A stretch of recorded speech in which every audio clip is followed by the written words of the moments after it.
ಅಣ್ಣ ಯಾವ ನೀವು ಬಿಹಾರ್ ಎಲ್ಲರೂ ಪ್ರಸಾದ ಸಿಗುತ್ತೆ, ಮಾಡ್ಕೋಬೇಡಿ. ಎಲ್ಲರೂ ಸಹ ಸಿಗುತ್ತೆ. ನಾವು ಇರೋದು ಬಾಬರ್ ಬಿಹಾರ. ಹೌದಾ?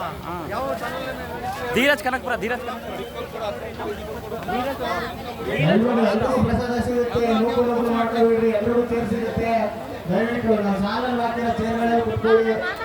ದಯವಿಟ್ಟು ನೂಕು ಮಾಡ್ಕೋಬೇಡಿ.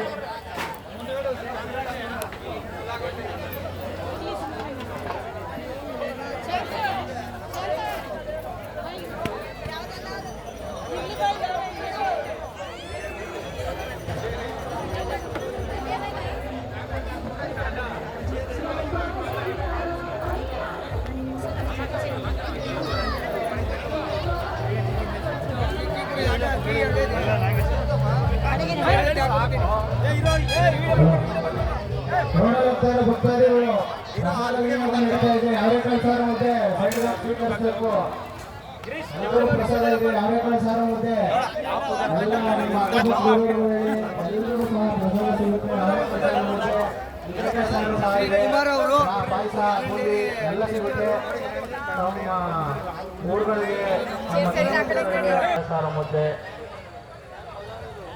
ಪ್ರಸಾದ ವಿನಿಯೋಗ ಇನ್ನೇನು ಪ್ರಾರಂಭವಾಗಿದೆ. ದಯವಿಟ್ಟು ಎಲ್ಲ ಹೆಚ್ಚಿನ ಸಂಖ್ಯೆಯಲ್ಲಿ ಬಂದು ಪ್ರಸಾದವನ್ನು ಸ್ವೀಕರಿಸಬೇಕು.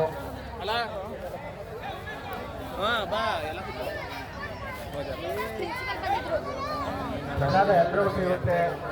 ಸಾವಧಾನವಾಗಿ ಪ್ರಸಾದವನ್ನು ಸ್ವೀಕರಿಸಬೇಕು. ನಮ್ಮೂರಲ್ಲಿ ಗಣಪತಿ ದೊಡ್ಡಿಯವರು ಎಲ್ಲರೂ ಸಹ ಹೆಚ್ಚಿನ ಸಂಖ್ಯೆಯಲ್ಲಿ ಬಂದು ಪ್ರಸಾದವನ್ನು ಸ್ವೀಕರಿಸಬೇಕು. ಪೂಜಾ ಕಾರ್ಯಕ್ರಮಕ್ಕೆ ಭಾಗಿಯಾಗಬೇಕು. ದಯವಿಟ್ಟು ಯಾರು ತಪ್ಪಿಸ್ಕೋಬೇಡಿ, ಎಲ್ಲರೂ ಬನ್ನಿ.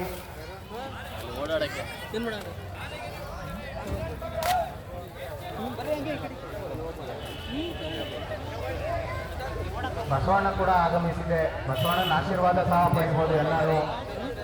ಎಲ್ಲರೂ ನಮ್ಮ ಗಾಡಿಗಳನ್ನ ಸರಿಯಾಗಿ ಪ್ರಸಾದ ನಮ್ಮ ಗಾಡಿಗಳನ್ನ ಸರಿಯಾಗಿ ಎಲ್ರಿಗೂ ಸಹ ಹೋಗ್ತಾ ಇದೆ. ಗಾಡಿಗಳನ್ನ ಸರಿಯಾಗಿ ಪಾತ್ರರಾಗಿ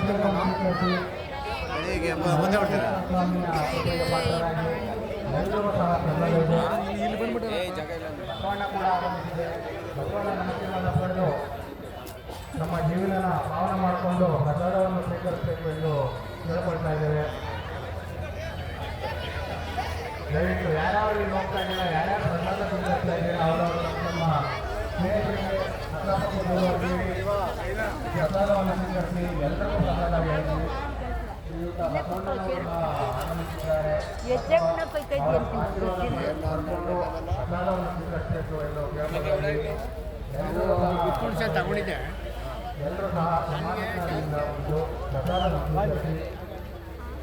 ಭಕ್ತಾದಿಗಳು ಬಂದು ಅವರೆಕಾಳು ಸಾರು ಮುದ್ದೆ ಪ್ರಸಾದವನ್ನು ಸ್ವೀಕರಿಸಿ ಹೊಟ್ಟೆ ತುಂಬ ಊಟ ಮಾಡ್ಕೊಂಡು ಹೋಗಿ ಮಲೆಮಹದೇಶ್ವರ ಸ್ವಾಮಿಯ ಆಶೀರ್ವಾದವನ್ನು ಪಡಿಬೇಕು. ದಯವಿಟ್ಟು ಎಲ್ಲರೂ ತಮ್ಮ ಗಾಡಿಗಳನ್ನ ಸೈಡ್ಗೆ ಹಾಕಿ ಹೆಚ್ಚಿನ ಸಂಖ್ಯೆಯಲ್ಲಿ ಆಗಮಿಸಿ ಮಲೆಮಹದೇಶ್ವರ ಸ್ವಾಮಿಯ ಭಕ್ತಿಗೆ ಪಾತ್ರರಾಗಿ. ರೋಡ್ಗಳಲ್ಲಿ ಗಾಡಿಗಳನ್ನ ಹಾಕಬೇಡಿ. ದಯವಿಟ್ಟು ಸೈಡ್ಗೆ ಹಾಕಿ ತಮ್ಮ ಗಾಡಿಗಳನ್ನ ಸೈಡ್ಗೆ ಹಾಕಿ ಪ್ರಸಾದವನ್ನು ಸ್ವೀಕರಿಸಿ.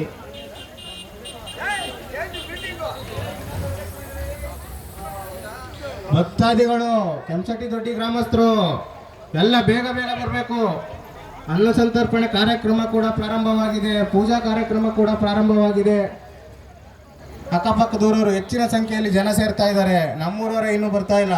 ದಯವಿಟ್ಟು ಹೆಚ್ಚಿನ ಸಂಖ್ಯೆಯಲ್ಲಿ ಬಂದು ಭಾಗವಹಿಸಿ ಪ್ರಸಾದವನ್ನು ಸ್ವೀಕರಿಸಬೇಕೆಂದು ಕೋರ್ಕೊಳ್ತಾ ಇದ್ದೀನಿ.